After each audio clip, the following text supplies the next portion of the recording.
tão lindamente como de costume e se mantinha orgulhosamente calma. Sua suposição mais alegre era que sua tia Bustorod havia interferido de alguma forma para impedir as visitas de Ligat. Tudo era melhor do que uma indiferença espontânea nele. Qualquer um que imagine 10 dias de tempo muito curto não por cair na magreza, leveza ou outros efeitos mensuráveis da paixão, mas por todo o circuito espiritual de conjecturas alarmadas e decepção, ignora o que pode acontecer no lazer elegante da mente de uma jovem. No 11º dia, no entanto, Ligat, ao deixar Stony Court, foi solicitado pelas Ra. Vince a informar ao marido que havia uma mudança acentuada na saúde do Sr. Featherstone e que ela desejava que ele viesse a Stony Court naquele dia. Agora Ligat poderia ter visitado o armazém, ou poderia ter escrito uma mensagem em uma folha de sua carteira e deixado na porta. No entanto, esses artifícios simples aparentemente não me ocorreram, dos quais podemos concluir que ele não tinha nenhuma objeção forte a visitar a casa em uma hora em que o Sr. Vice não estava em casa e deixar a mensagem com as Tá. Um homem pode, por vários motivos, recusar-se a dar sua companhia, mas talvez nem mesmo um sábio fique satisfeito por ninguém sentir sua falta. Seria uma maneira graciosa e fácil de juntar os novos hábitos aos antigos, ter algumas palavras brincalhonas com Rosamund sobre sua resistência à dissipação e sua firme resolução de fazer longos jejuns até mesmo de sons doces.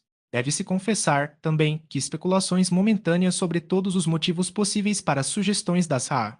Bulstrode conseguiram se entrelaçar como leves cabelos agarrados na teia mais substancial de seus pensamentos. A senhorita Vince estava sozinha e curou tanto quando Ligat entrou que sentiu um constrangimento correspondente e, em vez de qualquer brincadeira, começou imediatamente a falar sobre o motivo de sua visita e a implorar a ela, quase formalmente, que entregasse a mensagem ao pai. Rosamund, que no primeiro momento sentiu como se sua felicidade estivesse voltando, ficou gravemente magoada com os modos de Ligat, seu rubor havia partido, e ela concordou friamente, sem acrescentar uma palavra desnecessária, algum trabalho trivial em cadeia que ela tinha em suas mãos que permitia evitar olhar para Ligat mais alto do que seu queixo. Em todos os fracassos, o começo é certamente a metade do todo. Depois de ficar sentado por 2 longos momentos enquanto movia o chicote e não podia dizer nada, Ligat levantou-se para ir, e Rosamund, nervosa por sua luta entre a mortificação e o desejo de não traí-la, largou a corrente como se estivesse assustada e se levantou também, mecanicamente. Ligat instantaneamente se abaixou para pegar a corrente. Quando ele se levantou, estava muito perto de um rostinho adorável colocado em um pescoço comprido e justo, que ele estava acostumado a ver girando sob o mais perfeito gerenciamento da graça autossatisfeita.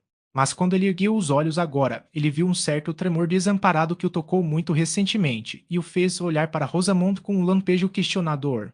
Nesse momento, ela estava tão natural como sempre fora quando tinha 5 anos de idade. Sentiu que suas lágrimas haviam subido, e não adiantava tentar fazer outra coisa senão deixá-las ficar como água em uma flor azul ou deixá-las cair sobre suas bochechas, mesmo que o fizessem. Aquele momento de naturalidade foi o toque cristalizante de penas, sacudiu o flerte para o amor. Lembre-se de que o homem ambicioso que estava olhando para aqueles miosotes debaixo d'água era muito caloroso e precipitado. Ele não sabia para onde ia a corrente. Uma ideia havia vibrado através dos recessos dentro dele que teve um efeito milagroso em elevar o poder do amor apaixonado enterrado ali em nenhum sepulcro selado, mas sob o molde mais leve e facilmente perfurado. Suas palavras foram bastante abruptas e desagitadas, mas o tom os fez soar como uma confissão ardente e atraente. Qual é o problema? Você está angustiado. Diga-me, ore. Rosamund nunca tinha sido falada em tais tons antes. Não tenho certeza se ela sabia quais eram as palavras, mas ela olhou para Ligat e as lágrimas caíram sobre suas bochechas. Não poderia ter havido resposta mais completa do que aquele silêncio, e Ligat, esquecendo todo o resto, completamente dominado pela onda de ternura com a súbita crença de que essa doce jovem criatura dependia dele para sua alegria, na verdade colocou os braços em volta dela, envolvendo-a gentilmente e protetoramente. Ele estava acostumado a ser gentil com os fracos e sofredores e beijou cada uma das 2 grandes lágrimas. Essa foi uma maneira estranha de chegar a um entendimento, mas foi um caminho curto. Rosamund não estava com raiva, mas recuou um pouco em tímida felicidade, e Ligat agora podia sentar-se perto dela e falar menos incompletamente. Rosamund teve que fazer sua pequena confissão, e ele derramou palavras de gratidão e ternura com prodigalidade impulsiva. Em meia hora, ele saiu de casa como um homem noivo, cuja alma não era sua, mas da mulher a quem ele se ligara. Ele voltou à noite para falar com o Sr. Vince, que, recém-chegado de Stone Court, tinha certeza de que não demoraria muito para ouvir sobre a morte do Sr. Featherstone. A feliz palavra morte, que ocorrera sazonalmente, elevou seu ânimo até mesmo acima do tom habitual da noite. A palavra certa é sempre um poder e comunica sua definição à nossa ação. Considerada como um falecimento, a morte do velho Featherstone assumiu um aspecto meramente legal, de modo que o Sr. Vince podia bater sua caixa de rapé sobre ela e ser jovial, sem nem mesmo uma afetação intermitente de solenidade, e o Sr. Vince odiava solenidade e afetação. Quem já ficou impressionado com um testador ou cantou um hino sobre o título de propriedade imobiliária? O Sr. Vince estava inclinado a ter uma visão jovial de todas as coisas naquela noite. Ele até observou a Ligate que Frey tinha a constituição da família, afinal, e logo seria um sujeito tão bom como sempre novamente, e quando sua aprovação do noivado de Rosamond foi solicitada, ele a deu com surpreendente facilidade, passando imediatamente para observações gerais sobre a conveniência do matrimônio para rapazes e donzelas, e aparentemente deduzindo do todo a adequação de um pouco mais de ponche. Capítulo 32. Eles aceitaram sugestões como um gato lambe o leite. A confiança triunfante do prefeito, fundada na insistente exigência do Sr. Featherstone de que Fred e sua mãe não o deixassem, era uma emoção fraca em comparação com tudo que agitava os seios dos parentes de sangue do velho, que naturalmente manifestavam mais seu senso de laço familiar e eram mais visivelmente numerosos agora que ele havia ficado acamado. Naturalmente, pois quando o pobre Peter ocupava sua poltrona na sala de lambris, nenhum besouro assíduo para quem o cozinheiro prepara água fervente poderia ter sido menos bem-vindo em uma lareira que eles tinham motivos para preferir, do que aquelas pessoas cujo sangue de Featherstone estava mal nutrido, não por penúria de sua parte, mas por pobreza. O irmão Solomon e a irmã Jane eram ricos, e a franqueza da família e a total abstinência da falsa polidez com que sempre eram recebidos não lhes parecia um argumento de que seu irmão, no ato solene de fazer seu testamento, ignoraria as reivindicações superiores de riqueza. Pelo menos ele nunca foi antinatural o suficiente para banir de sua casa e não parecia excêntrico que ele tivesse afastado o irmão Jonas, a irmã Marta e o resto, que não tinham sombra de tais reivindicações. Eles conheciam a máxima de Peter, que o dinheiro era um bom ovo e deveria ser colocado em um ninho quente.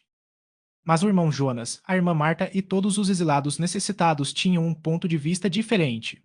As probabilidades são tão variadas quanto os rostos que podem ser vistos à vontade em trastes ou tapeçarias de papel. Todas as formas estão lá, de Júpiter ajude, se você olhar apenas com inclinação criativa. Para os mais pobres e menos favorecidos, parecia provável que, como Pedro nada fizera por eles em sua vida, ele se lembraria deles no final. Jonas argumentou que os homens gostavam de surpreender seus testamentos, enquanto Marta disse que ninguém precisava se surpreender se ele deixasse a melhor parte de seu dinheiro para aqueles que menos esperavam. Também não era para se pensar que um próprio irmão deitado ali com hidropisia nas pernas deve sentir que o sangue era mais espesso que a água, e se ele não alterasse sua vontade, ele poderia ter dinheiro com ele. De qualquer forma, alguns parentes de sangue devem estar no local e vigilantes contra aqueles que dificilmente eram parentes. Essas coisas eram conhecidas como testamentos forjados e testamentos disputados, que pareciam ter a vantagem nebulosa de alguma forma permitir que os não legatários vivessem deles.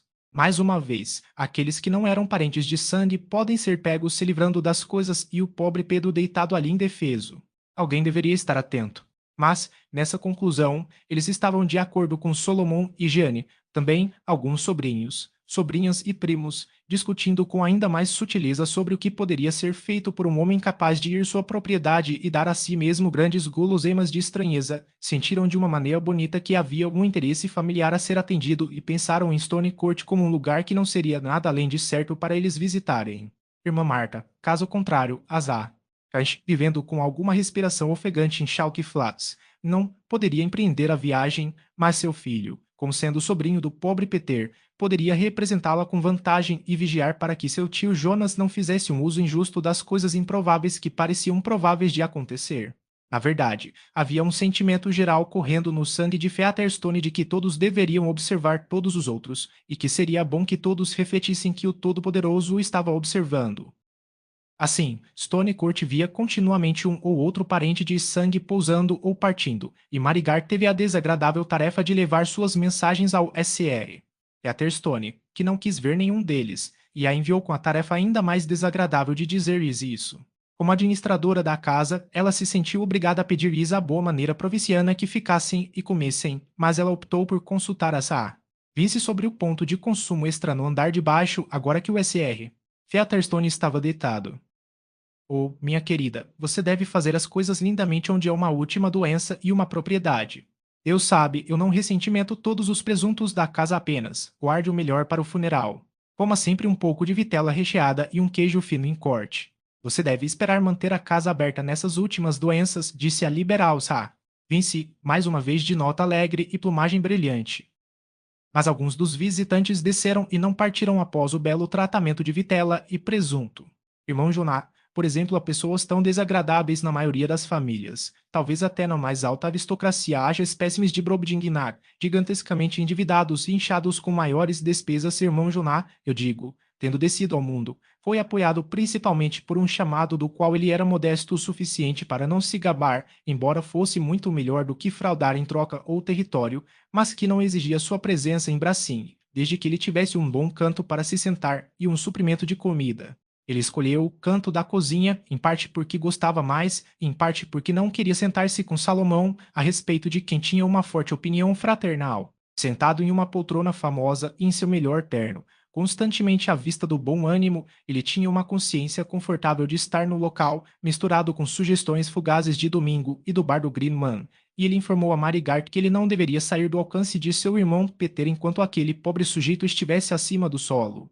Os problemáticos em uma família geralmente são os espertos ou os. Jonah era o sagacidade entre os Featherstones e brincava com as criadas quando elas chegavam à lareira, mas parecia considerar as Gart uma personagem suspeita e a seguia com olhos frios. Mary teria suportado esse par de olhos com relativa facilidade, mas infelizmente havia o jovem Crunch que, tendo vindo de Chalk Flats para representar sua mãe e cuidar de seu tio Jonah, também sentiu que era seu dever ficar e sentar-se principalmente na cozinha para fazer companhia ao tio. O jovem Crunch não era exatamente o ponto de equilíbrio entre a inteligência e o beirando ligeiramente o último tipo e apertando os olhos para deixar tudo em dúvida sobre seus sentimentos, exceto que eles não eram de caráter forte. Quando Marigart entrou na cozinha e o Sr. Jonah Featherstone começou a segui-la com seus olhos frios de detetive. O jovem Crunch, virando a cabeça na mesma direção, pareceu insistir que ela deveria observar como ele estava apertando os olhos, como se ele o fizesse com desígnio, como os ciganos quando Borrow leu o Novo Testamento para eles. Isso foi demais para a pobre Mary, às vezes a tornava beliosa, às vezes perturbava sua gravidade. Um dia que ela teve uma oportunidade, ela não resistiu a descrever a cena da cozinha para Fred, que não seria impedido de ir imediatamente vê-la, fingindo simplesmente passar.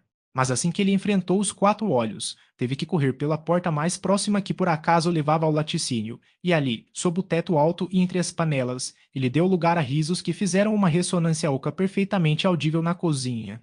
Ele fugiu por outra porta, mas o Sr. Jonah, que não tinha visto antes a tez branca de Frey, as pernas longas e a delicadeza do rosto comprimido, preparou muitos sarcasmos nos quais esses pontos de aparência eram espirituosamente combinados com os mais baixos atributos morais.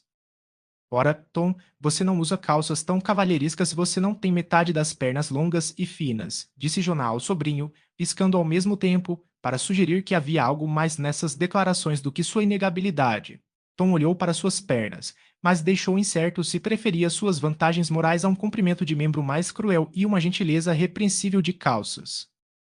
Na grande sala de Lambris também havia constantemente pares de olhos no relógio e parentes ansiosos para serem assistentes. Muitos vieram, almoçaram e partiram, mas o irmão Solomon e a senhora que havia sido Jane Featherstone por 25 anos antes de ela ser assá, qual lhe acharam bom estar lá todos os dias por horas, sem outra ocupação calculável além de observar a astuta Marigart que era tão profunda que não podia ser descoberta em nada e dando ocasionais indícios secos e enrugados de choro como se fossem capazes de torrentes em uma estação mais úmida com o pensamento de que eles não tinham permissão para entrar no quarto do Sr. Featherstone, pois a antipatia do velho por sua própria família parecia ficar mais forte à medida que ele se tornava menos capaz de se divertir dizendo coisas mordazes para eles. Lânguido demais para picar, ele tinha mais veneno refluente em seu sangue. Não acreditando totalmente na mensagem enviada por meio de Marigart, eles se apresentaram juntos na porta do quarto, ambos de preto assá. Wally tinha um lenço branco parcialmente desdobrado na mão e ambos com rostos em uma espécie de roxo meio lutante, enquanto assá. Vice, com suas bochechas rosadas e fitas cor-de-rosa voando, estava na verdade administrando um cordial ao próprio irmão, e o Frei de pele clara, com o cabelo curto enrolado como seria de esperar de um jogador, estava relaxado à vontade em uma cadeira grande. O velho Featherstone mal avistou essas figuras fúnebres aparecendo apesar de suas ordens. A raiva veio fortalecê-lo com mais sucesso do que o cordial. Ele estava apoiado em um repouso na cama e sempre tinha sua bengala de cabeça dourada ao seu lado. Ele o agarrou agora e o varreu para trás e para frente na maior área que pôde, aparentemente para banir esses espectros feios, gritando em uma espécie de grito rouco. De volta, Pauli, Lote Salomão. Oh, irmão. Peter, começou a asrar. Pauli, mas Solomon colocou a mão diante dela com repressão. Ele era um homem de bochechas grandes, quase 70 anos, com pequenos olhos furtivos, e não era apenas de temperamento muito brando, mas se considerava muito mais profundo do que seu irmão Peter. Na verdade, não é provável que sejam enganados em nenhum de seus semelhantes, na medida em que eles não poderiam ser mais gananciosos e enganosos do que ele suspeitava que fossem. Mesmo os poderes invisíveis, pensou ele, provavelmente seriam acalmados por um parêntese brando aqui e ali vindo de um homem de propriedade, que poderia ter sido tão ímpio quanto os outros. Irmão Peter, disse ele, em um tom ofegante, mas gravemente oficial, não é nada além de certo que eu deva falar com você sobre os três Crofts e o manganês. O Todo-Poderoso sabe o que tenho em mente. Então ele sabe mais do que eu quero saber, disse Pedro, largando a vara com uma demonstração de trégua que também tinha uma ameaça, pois ele inverteu a vara de modo a fazer o cabo de ouro um porrete em caso de luta mais próxima e olhou com atenção para a cabeça careca de Salomão. Há coisas das quais você pode se arrepender, irmão, por falta de falar comigo, disse Salomão, sem avançar, no entanto. Eu poderia sentar-me com você esta noite e Jane comigo, de bom grado, e você pode tomar seu próprio tempo para falar, ou me deixar falar. Sim, vou tomar meu próprio tempo, você não precisa me oferecer o seu, disse Peter. Mas você não pode tomar seu próprio tempo para morrer, irmão, começou Asa. Wally com seu tom de lã usual. E quando você fica sem palavras, pode estar cansado de ter estranhos ao seu redor, e pode pensar em mim e em meus filhos, mas aqui sua voz quebrou sob o pensamento comovente que ela estava atribuindo a seu irmão mudo, a menção de nós mesmos sendo naturalmente afetados. Não, não vou, disse o velho Featherstone, contraditório. Não vou pensar em nenhum de vocês. Eu fiz meu testamento, eu lhe digo, eu fiz meu testamento. Aqui ele virou a cabeça para Asa. Vince e engoliu um pouco mais de seu cordial. Algumas pessoas teriam vergonha de ocupar um lugar pertencente por direito a outras, disse Asa. Wally, voltando os olhos estreitos na mesma direção.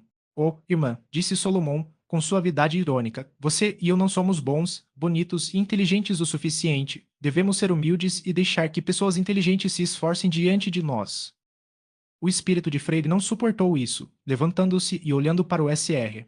Atherstone, ele disse, minha mãe e eu devemos sair da sala, senhor, para que você fique a sós com seus amigos. Sente-se, eu lhe digo, disse o velho Featherstone, mal-humorado. Pare onde você está. Adeus, Salomão, acrescentou, tentando empunhar o bastão novamente, mas falhando agora que havia invertido a maçaneta. Adeus, tá. Vai. Não vote mais. Eu estarei lá embaixo, irmão, quer seja ou não, disse Solomon. Cumprirei meu dever, e resta saber o que o Todo-Poderoso permitirá. Sim, em propriedade saindo das famílias, disse Asa. Wally, em continuação, e onde há jovens estáveis para continuar. Mas tenho pena daqueles que não são, e tenho pena de suas mães. Adeus, irmão Peter.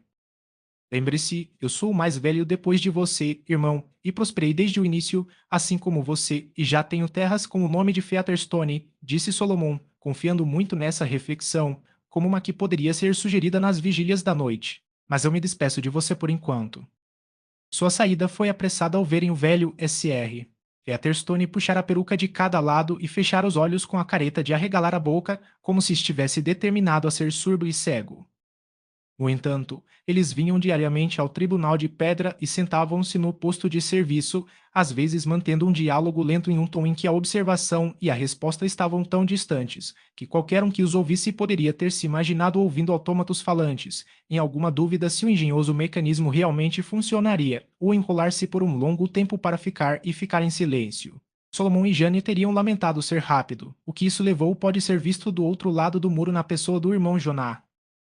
Mas sua vigília na sala de Lambris às vezes era variada pela presença de outros convidados de longe ou de perto. Agora que Peter Featherstone estava no andar de cima, sua propriedade podia ser discutida com todo o esclarecimento local que se encontrava no local. Alguns vizinhos rurais e de Middlemarch expressaram muito acordo com a família e simpatia por seu interesse contra os vices, e as visitantes femininas foram até às lágrimas, em conversa com as Pauli, quando se lembraram do fato de que elas mesmas haviam ficado desapontadas em tempos passados por codicílios e casamentos por despeito em o papel de cavalheiros idosos ingratos, que, pode-se supor, foram poupados por algo melhor.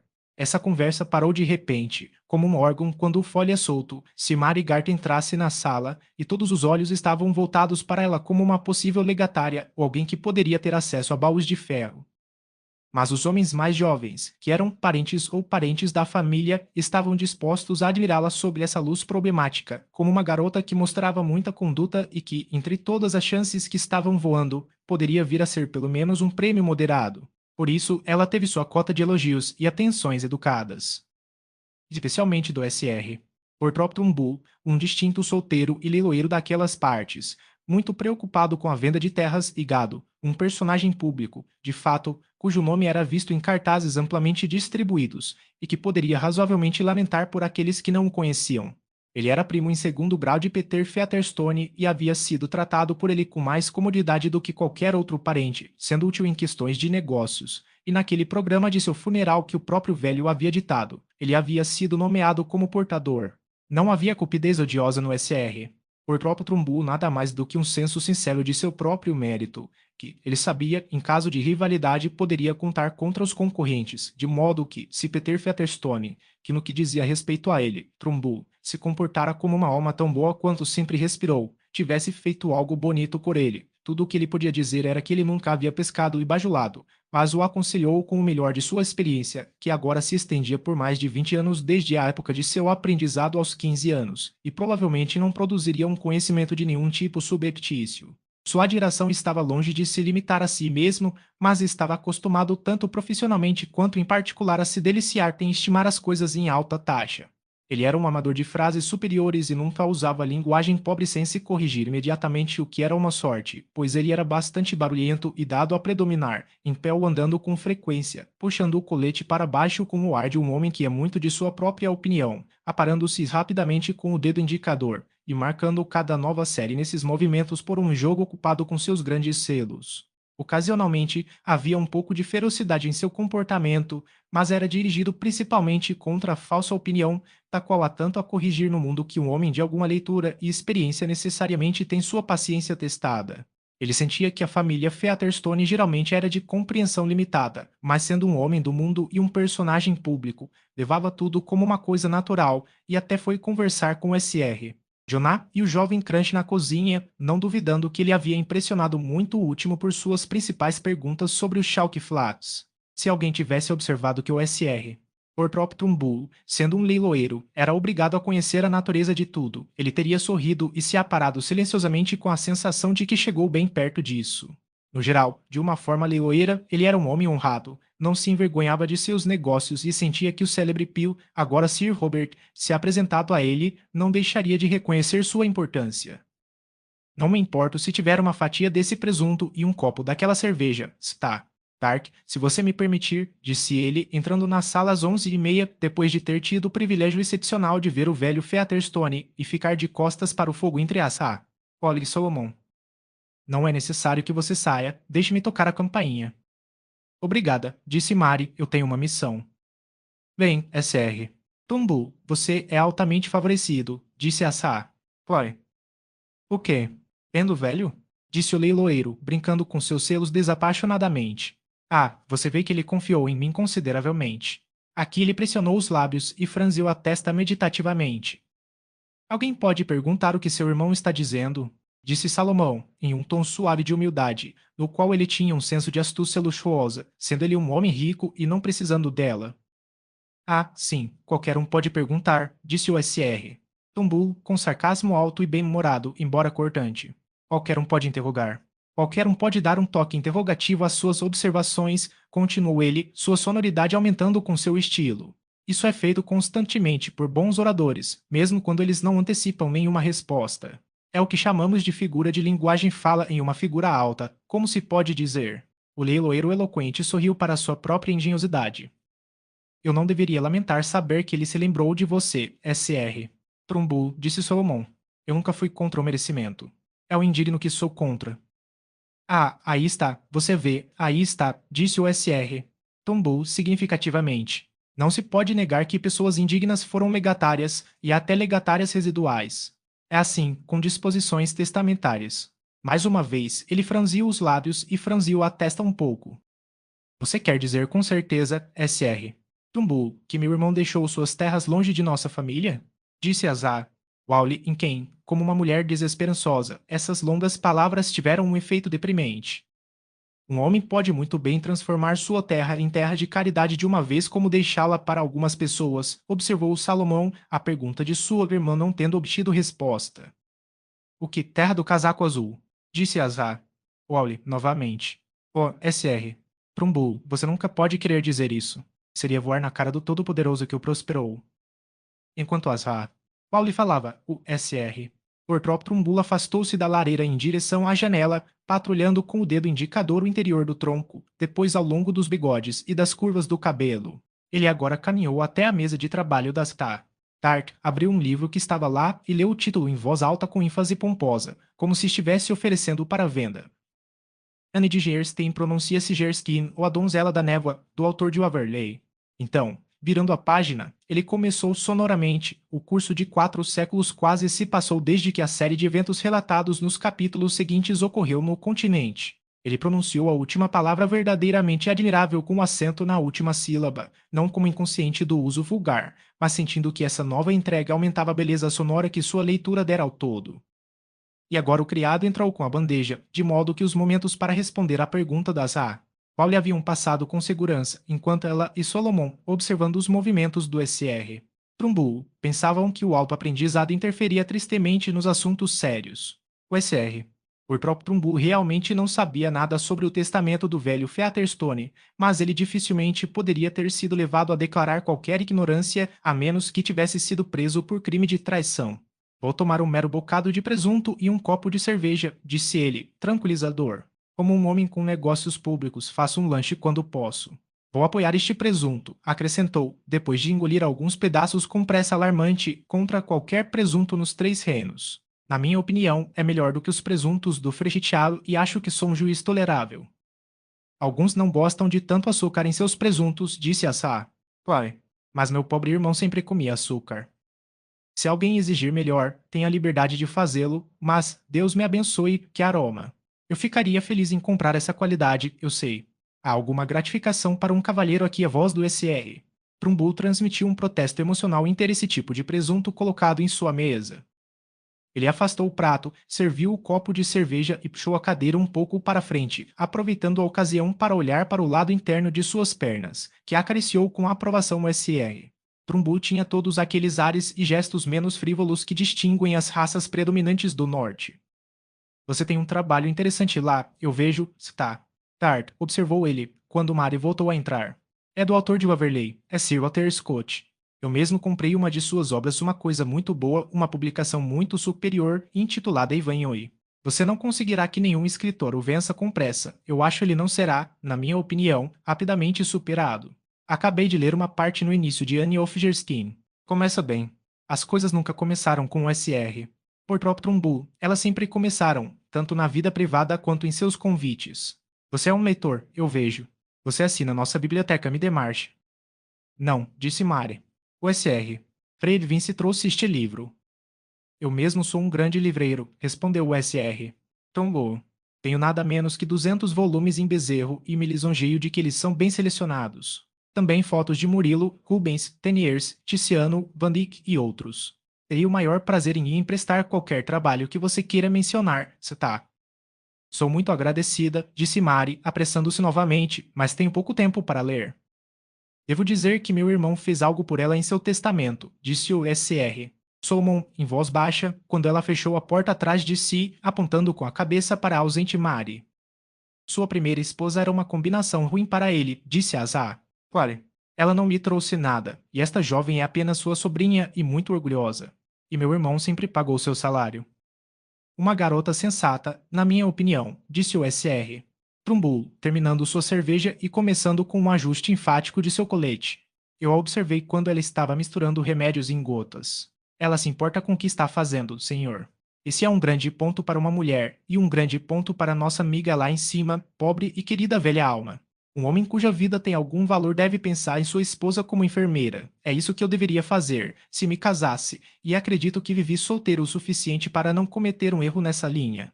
Alguns homens precisam se casar para se elevar um pouco, mas quando eu precisar disso, espero que alguém me diga isso e espero que alguém me informe do fato. Desejo e bom dia, tá? Oi. Bom dia, SR. Solomon. Espero que nos encontremos sob auspícios menos melancólicos. Quando o SR. Trumbull partiu com uma bela reverência, Solomon, inclinando-se para a frente, observou para sua irmã. Você pode confiar, Jane, meu irmão deixou uma quantia para aquela garota. Qualquer um pensaria assim, pela maneira como o SR. Trumbull fala, disse Jane. Então, depois de uma pausa, ele fala como se minhas filhas não fossem confiáveis para dar gotas. Os leiloeiros falam selvagem, disse Solomon. Não, mas o que Trumbull ganhou o dinheiro. Capítulo 33. Feche os olhos e feche a cortina, e vamos todos à meditação. 2 Henrique V. Naquela noite, depois das 12 horas, Mary Garta aliviou o relógio no quarto do SR. Atherstone e sentou-se lá sozinha durante a madrugada. Ela costumava escolher essa tarefa, na qual encontrava algum prazer, apesar do testemunho do velho sempre que lhe exigia suas atenções. Havia intervalos em que ela podia sentar-se perfeitamente imóvel, desfrutando da quietude externa e da luz suave. O fogo vermelho, com seu movimento gentilmente audível, parecia uma existência solene calmamente independente das paixões mesquinhas, dos desejos, do esforço por incertezas inúteis, que diariamente moviam seu desprezo.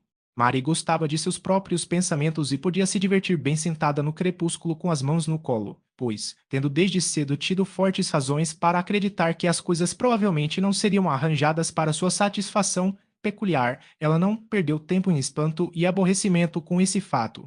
E ela já havia levado a vida como uma comédia na qual tinha uma resolução orgulhosa, ou melhor, generosa de não representar o papel mesquinho ou traiçoeiro. Mary poderia ter se tornado cínica se não tivesse pais a quem honrava e um poço de gratidão afetuosa dentro dela, o que era ainda mais completo porque ela aprendera a não fazer afirmações irracionais. Ela sentou-se esta noite revolvendo, como de costume, as cenas do dia, seus lábios muitas vezes se curvando de diversão com as esquisitices às quais sua fantasia acrescentava uma brincadeira fresca. As pessoas eram tão ridículas com suas ilusões, carregando seus bonés de tolo desprevenidos, pensando que suas próprias mentiras eram opacas enquanto as de todos os outros eram transparentes, tornando-se exceções a tudo, como se quando todo mundo parecia amarelo sob uma lâmpada, só eles eram rosados. No entanto, havia algumas ilusões sob os olhos de Mary que não eram muito cômicas para ela. Ela estava secretamente convencida, embora não tivesse outros motivos além de sua observação atenta da natureza do velho Featherstone, de que, apesar de sua predileção por ter os vices ao seu redor, eles provavelmente ficariam tão desapontados quanto qualquer um dos parentes que ele mantinha à distância. Ela tinha muito desdém pelo evidente alarme das Ra. Disse para que ela e Fred não ficassem sozinhos, mas isso não a impediu de pensar ansiosamente na maneira como Fred seria afetado, se descobrisse que seu tio deixara tão pobre como sempre. Ela podia fazer uma bunda de Fred quando ele estava presente, mas ela não gostava de suas loucuras quando ele estava ausente. No entanto, ela gostava de seus pensamentos. Uma mente jovem e vigorosa, não desequilibrada pela paixão, encontra um bem em conhecer a vida e observa seus próprios poderes com interesse. Mary tinha muita alegria por dentro. Seu pensamento não foi veado por qualquer solenidade ou patos sobre o velho na cama. Tais sentimentos são mais fáceis de afetar do que sentir por uma criatura idosa cuja vida não é visivelmente nada além de um resquício de vícios. Ela sempre viu o lado mais desagradável do SR. Featherstone. Ele não se orgulhava dela e ela só era útil para ele. Estar ansioso por uma alma que está sempre atacando você deve ser deixado para os santos da terra, e Maria não era uma delas. Ela nunca lhe devolveu uma palavra dura e o atendeu fielmente, esse era o seu máximo. O próprio velho Featherstone não estava nem um pouco preocupado com sua alma e se recusou a ver o SR. Toquer sobre o assunto.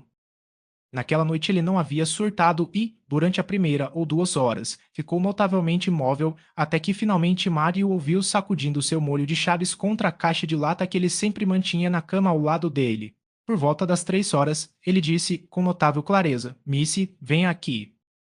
Mari obedeceu e descobriu que ele já havia tirado a caixa de lata de debaixo das roupas, embora geralmente pedisse que isso fosse feito por ele, e ele selecionou a chave. Ele agora destrancou a caixa e, tirando dela outra chave, olhou diretamente para ela com olhos que pareciam ter recuperado toda a nitidez e disse: "Quantos deles estão na casa?" "Você quer dizer de seus próprios parentes, senhor?" disse Mari, bem acostumada com a maneira de falar do velho. Ele acenou com a cabeça levemente e ela continuou: "O SR. Jonah Featherstone e o jovem Crunch estão dormindo aqui." "Oh sim, eles ficam, não é? E o resto eles vêm todos os dias, eu garanto Solomon e Jane, e todos os jovens. Eles vêm espiando, contando e lançando." "Nem todos eles todos os dias. O SR. Solomon e as A. Paul estão aqui todos os dias e os outros vêm com frequência." O velho ouviu com uma careta enquanto ela falava, e então disse, relaxando o rosto, quanto mais tolos eles: "Você ouve, senhorita. São 3 horas da manhã e tenho todas as minhas faculdades tão bem quanto sempre tive na minha vida. Eu conheço todas as minhas propriedades e onde o dinheiro é colocado para fora e tudo mais. E eu fiz tudo pronto para mudar de ideia e fazer o que quiser no final. Você ouve, senhorita? Eu tenho minhas faculdades." "Bem, senhor", disse Mari, baixinho. Ele agora baixou o tom com um ar de astúcia mais profunda. "Fiz 2 testamentos e vou queimar um. Agora você faz o que eu digo. Esta é a chave do meu baú de ferro, no armário lá. Você empurra bem o lado da placa de latão no topo, até que ela fique como um parafuso, então você pode colocar a chave na fechadura da frente e girá-la.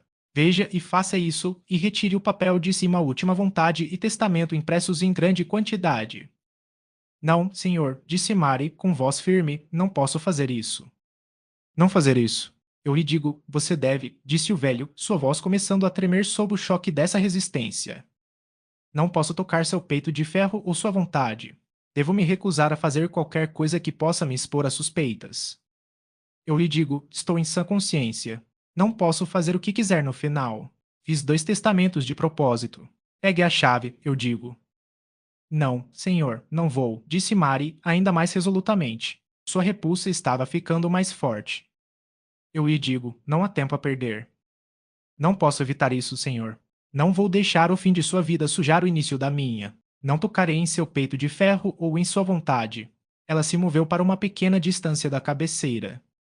O velho fez uma pausa com o olhar vazio por um tempo, segurando a única chave ereta no anel. Então, com um empurrão agitado, ele começou a trabalhar com a mão esquerda ossuda para esvaziar a caixa de lata à sua frente. "Missy", ele começou a dizer, apressadamente, "olha aqui. Pegue o dinheiro, as notas e o ouro, olha aqui. Pegue e você terá tudo, faça o que eu lhe disser." Ele fez um esforço para esticar a chave em direção a ela o máximo possível, e Mari recuou novamente. "Não vou tocar na sua chave ou no seu dinheiro, senhor. Por favor, não me peça para fazer isso de novo. Se você fizer isso, devo ir chamar seu irmão." Ele deixou cair a mão e, pela primeira vez em sua vida, Mari viu o velho Peter Featherstone começar a chorar infantilmente. Ela disse no tom mais gentil que pôde ordenar: "Por favor, coloque seu dinheiro, senhor." Então foi embora para seu assento perto do fogo, esperando que isso ajudasse a convencê-lo de que era inútil dizer mais. Logo ele se recompôs e disse ansiosamente: "Olhe aqui, então. Ire para o jovem. Ire para Fred Vice." O coração de Mari começou a bater mais rapidamente. Várias ideias passaram por sua mente sobre o que a queima de um segundo testamento poderia implicar. Ela teve que tomar uma decisão difícil com pressa. "Vou chamá-lo se você me deixar chamar o SR. Jonah e outros com ele. Ninguém mais, eu digo. O Joren. Farei o que quiser. Espere até o amanhecer, senhor, quando todos estão se mexendo. Ou deixe-me ligar para Simmons agora, para ir buscar o advogado?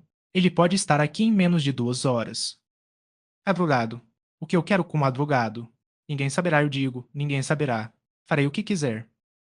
"Deixe-me chamar outra pessoa, senhor", disse Mari persuasivamente. Ela não gostava de sua posição sozinha com o velho, que parecia mostrar uma estranha explosão de energia nervosa que lhe permitia falar repetidas vezes sem cair em sua tosse habitual. No entanto, ela desejava não empurrar desnecessariamente a contradição que o agitava. "Deixe-me, por favor, chame outra pessoa." "Você me deixa em paz, eu digo. Olhe aqui, senhorita. Pegue o dinheiro. Você nunca mais terá a chance. São quase 200 a mais na caixa e ninguém sabe quanto havia. Pegue-o e faça o que eu lhe disser." Mari, de pé perto do fogo, Viu sua luz vermelha caindo sobre o velho, apoiado em seus travesseiros e descanso na cama, com sua mão ossuda segurando a chave e o dinheiro deitado na coxa diante dele. Ela nunca esqueceu aquela visão de um homem querendo fazer o que quisesse no final. Mas a maneira como ele colocou a oferta do dinheiro a incentivou a falar com mais resolução do que nunca. Não adianta, senhor. Eu não vou fazer isso. Coloque seu dinheiro. Não vou tocar no seu dinheiro. Farei tudo o que puder para confortá-lo, mas não tocarei em suas chaves nem em seu dinheiro. Qualquer outra coisa. Disse o velho Featherstone com raiva rouca, que, como se estivesse em um pesadelo, tentou ser alta, mas era apenas audível. Eu não quero mais nada. Você vem aqui, você vem aqui. Mary se aproximou dele com cautela, conhecendo-o muito bem. Ela o viu largando as chaves e tentando agarrar sua bengala, enquanto ele olhava para ela como uma hiena envelhecida, os músculos de seu rosto ficando distorcidos com o esforço de sua mão. Ela parou a uma distância segura. Deixe-me dar-lhe um pouco de cordialidade, disse ela, baixinho, e tente se recompor. Talvez você vá dormir. E amanhã à luz do dia você pode fazer o que quiser. Ele levantou a vara, apesar de ela estar fora de seu alcance, e a jogou com um esforço duro que era apenas impotência. Ele caiu, escorregando sobre o pé da cama. Mary deixou descansar e retirou-se para sua cadeira perto do fogo. Aos poucos, ela iria até ele com cordial. A fadiga o tornaria passivo. Estava chegando o momento mais frio da manhã, o fogo havia diminuído e ela podia ver através da fenda entre as cortinas morenas da janela a luz branqueada pela persiana. Tendo colocado um pouco de lenha no fogo e jogado um chale sobre ela, ela se sentou, esperando que o Sr. Featherstone pudesse adormecer. Se ela se aproximasse dele, a irritação poderia ser mantida. Ele não disse nada depois de jogar o bastão, mas ela o viu pegando as chaves novamente e colocando a mão direita no dinheiro. Ele não colocou, no entanto, e ela pensou que ele estava caindo no sono. Mas a própria Mary começou a ficar mais agitada com a lembrança do que havia passado do que com a realidade, questionando aqueles atos dela que haviam ocorrido imperativamente e excluído todas as perguntas no momento crítico. Logo a madeira seca enviou uma chama que iluminou todas as fendas, e Mary viu que o velho estava deitado em silêncio com a cabeça um pouco virada para o lado. Ela foi em direção a ele com passos inaudíveis e pensou que seu rosto parecia estranhamente imóvel, mas no momento seguinte o movimento da chama se comunicando com todos os objetos a deixou incerta. As batidas violentas de seu coração tornavam suas percepções tão duvidosas que, mesmo quando ela o tocava e ouvia sua respiração, ela não podia confiar em suas conclusões. Ela foi até a janela e gentilmente apoiou a cortina e a persiana, de modo que a luz imóvel do céu caísse sobre a cama. No momento seguinte, ela correu para a campainha e tocou energicamente. Em pouco tempo, não havia mais dúvida de que Peter Featherstone estava morto, com a mão direita segurando as chaves e a mão esquerda deitada sobre a pilha de notas e ouro. Livro IV.3 Problemas Amorosos. Capítulo 34. Primeiro cavalheiro. Homens como estes são penas, lascas e palhas, não carregam peso nem força. Segundo cavalheiro. Mas a leviandade também é causal e faz a soma do peso. Pois o poder encontra seu lugar na falta de poder, avanço é exceção, e o navio conduzido pode encalhar porque o pensamento do timoneiro não tinha força para equilibrar os opostos. Foi em uma manhã de maio que Peter Featherstone foi enterrado. No prosaico bairro de Middlemarch, maio nem sempre foi quente e ensolarado, e nessa manhã em particular um vento frio soprava as flores dos jardins circundantes para os montes verdes do cemitério de Lowick. Nuvens que se moviam rapidamente de vez em quando permitiam que um brilho iluminasse qualquer objeto, fosse feio ou bonito, que por acaso estivesse dentro de sua chuva dourada. No adro da igreja, os objetos eram notavelmente variados, pois havia uma pequena multidão do campo esperando para ver o funeral. A notícia se espalhou de que seria um grande enterro. O velho cavalheiro havia deixado instruções escritas sobre tudo e pretendia ter um funeral além de seus superiores. Isso era verdade, pois o velho Featherstone não tinha sido um Harpagon cujas paixões haviam sido devoradas pela paixão sempre magra e sempre faminta de economizar e que faria uma barganha com seu agente funerário de antemão.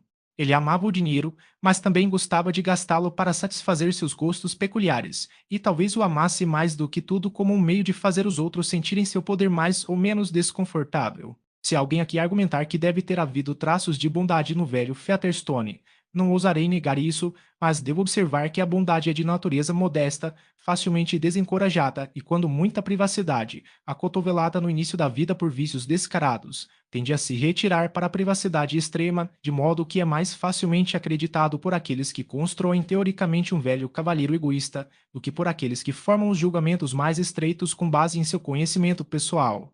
De qualquer forma, ele estava empenhado em ter um belo funeral e em ter pessoas convidadas para ele que preferissem ficar em casa. Ele até desejava que parentes do sexo feminino seguissem até ao túmulo, e a pobre irmã Marta fizera uma viagem difícil para esse fim de Chalk Flats.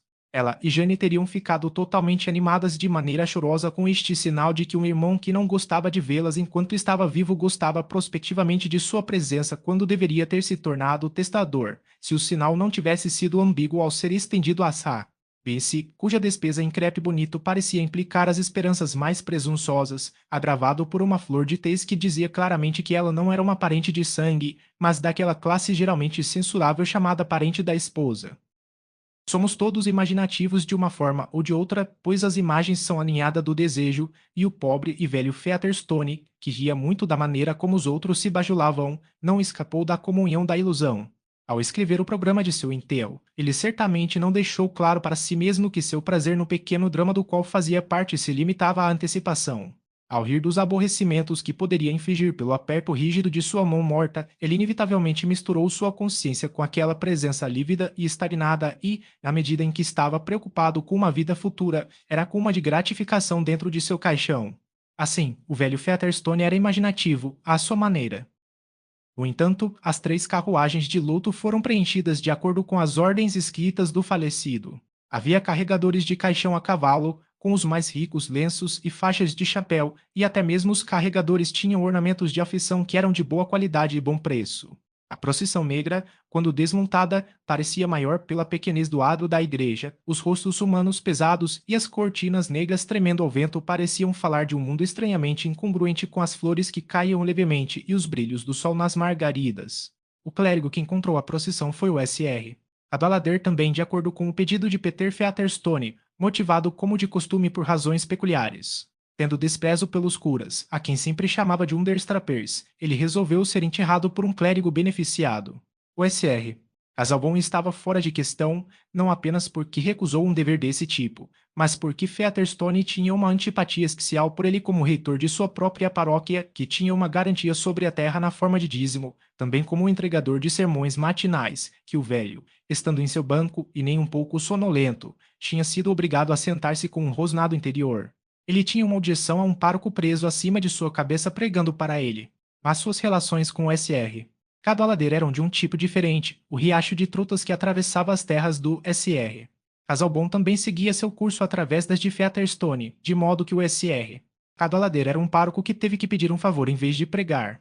Além disso, ele era um dos nobres que viviam a 4 milhas de distância de Lowick e, portanto, foi exaltado a um céu igual ao xerife do condado e outras dignidades vagamente consideradas necessárias ao sistema de coisas. Haveria uma satisfação em ser enterrado pelo Sr.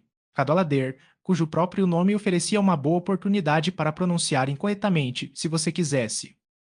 Essa distinção conferida ao reitor de Tipton e Frechit foi a razão pela qual Asa Cadwallader fez parte do grupo que assistiu ao funeral do velho Featherstone de uma janela superior da mansão.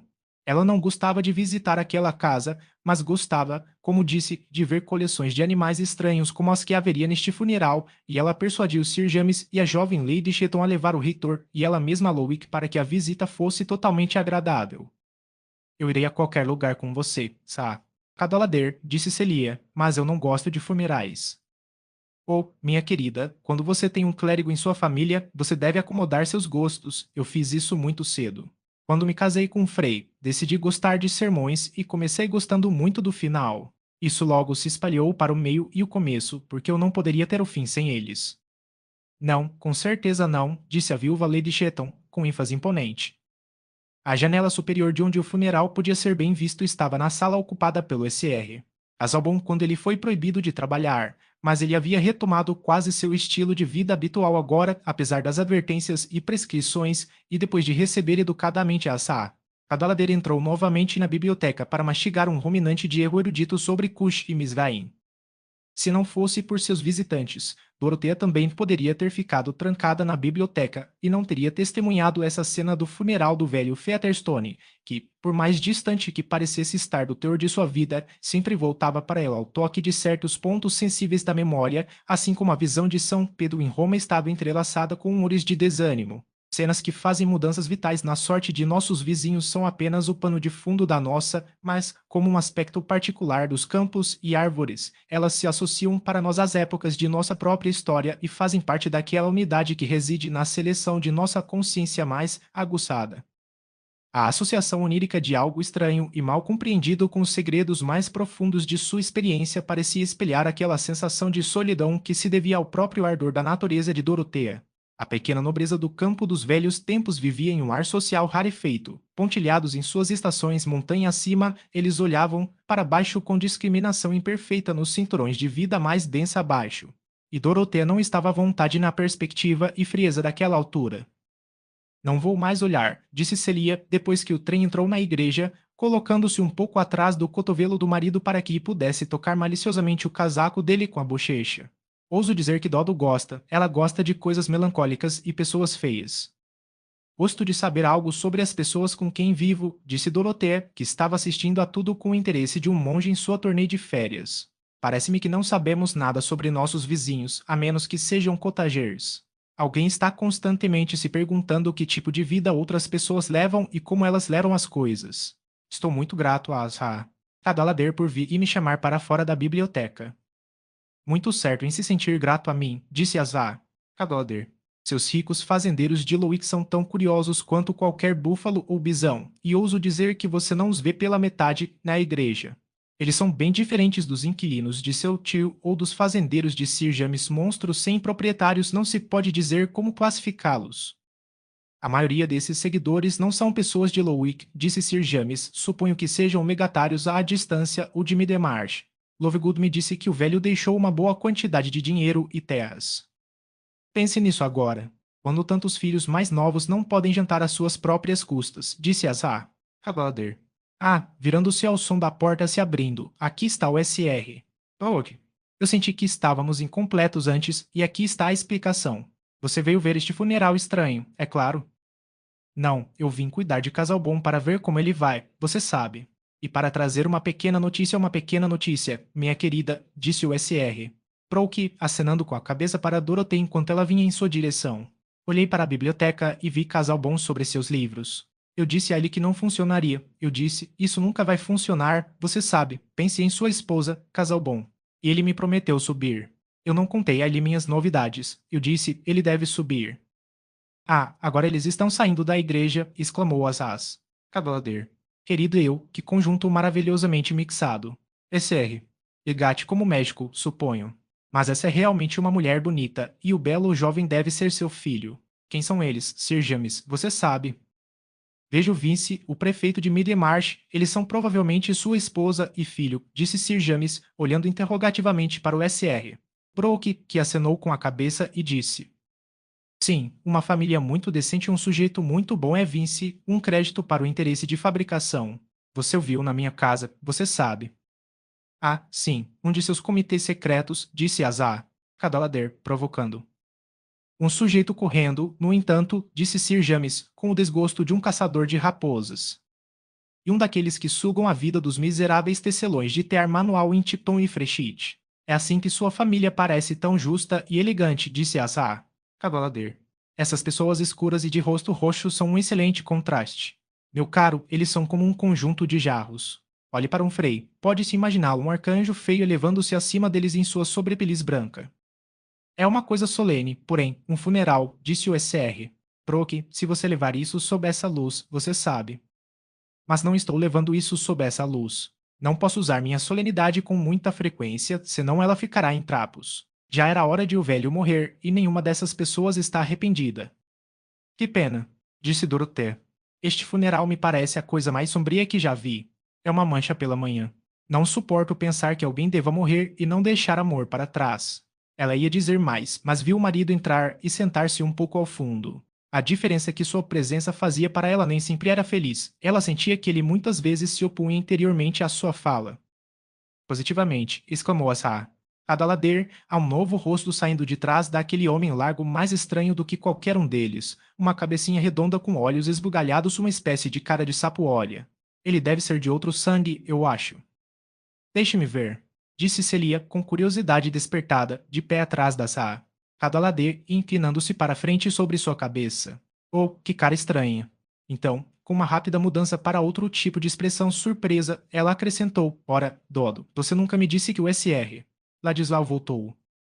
Dorotea sentiu um choque de alarme. Todos notaram sua súbita palidez quando ela olhou imediatamente para o tio, enquanto o SR. Casalbon olhava para ela. Ele veio comigo. Você sabe, ele é meu convidado, me atura na granja, disse o SR. Proque, em seu tom mais fácil, acenando com a cabeça para Dorotea, como se o anúncio fosse exatamente o que ela esperava. E trouxemos a foto no topo da carruagem. Eu sabia que você ficaria satisfeito com a surpresa, casal bom. Lá está você para a própria vida como Aquino, você sabe. Muito bem o tipo certo de coisa. E você ouvirá o jovem Ladislau falar sobre isso. Ele fala extraordinariamente bem, aponta isso, aquilo e aquilo outro, conhece arte e tudo desse tipo sociável. Você sabe, está com você em qualquer faixa, o que eu tenho desejado há muito tempo. O SR. Casalbon curvou-se com fria polidez, dominando sua irritação, mas apenas até ficar em silêncio. Ele se lembrava da carta de Will tão bem quanto Dorothea, e notou que não estava entre as cartas que haviam sido reservadas para ele em sua recuperação e, concluindo secretamente que Dorothea havia mandado uma mensagem a Will para não ir a Lowe, ele se encolheu com sensibilidade orgulhosa de recorrer ao assunto. Ele agora inferiu que ela havia pedido ao tio que convidasse Will para a granja, e ela sentiu que era impossível naquele momento entrar em qualquer explicação. Os olhos das Cadalader, desviados do adro da igreja, viram uma boa dose de espetáculo mudo que não era tão inteligível para ela quanto ela poderia desejar, e não pôde reprimir a pergunta: quem é o SR? Ladislau. Um jovem parente do SR.